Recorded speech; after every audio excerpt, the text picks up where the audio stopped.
ఓం శ్రీ గురుభ్యో నమః. శ్రీమాత్రే నమః.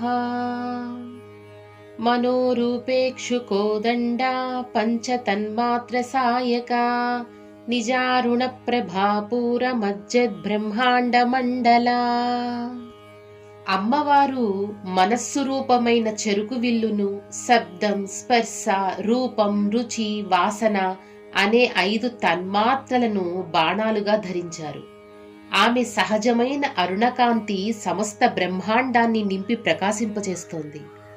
మనోరూపేక్షు కోదండ అంటే అమ్మవారి విల్లు మనస్సుకు ప్రతీక.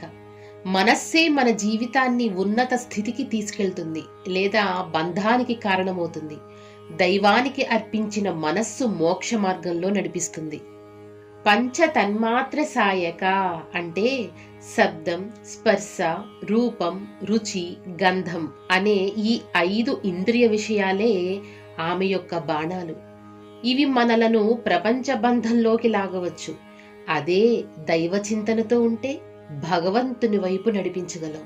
అందుకే ఇంద్రియ నిగ్రహం ఎంతో ముఖ్యమని ఈ నామం బోధిస్తుంది. నిజారుణ ప్రభాపూర మజ్జద్ బ్రహ్మాండ మండల అంటే అమ్మవారి సహజమైన దివ్య అరుణ కాంతి సమస్త విశ్వాన్ని ఆవరించి ఉంటుంది. ఆ కాంతి కేవలం వెలుగు కాదు, అది జ్ఞానం, కరుణ, చైతన్యం, పరబ్రహ్మ స్వరూపానికి ప్రతీక.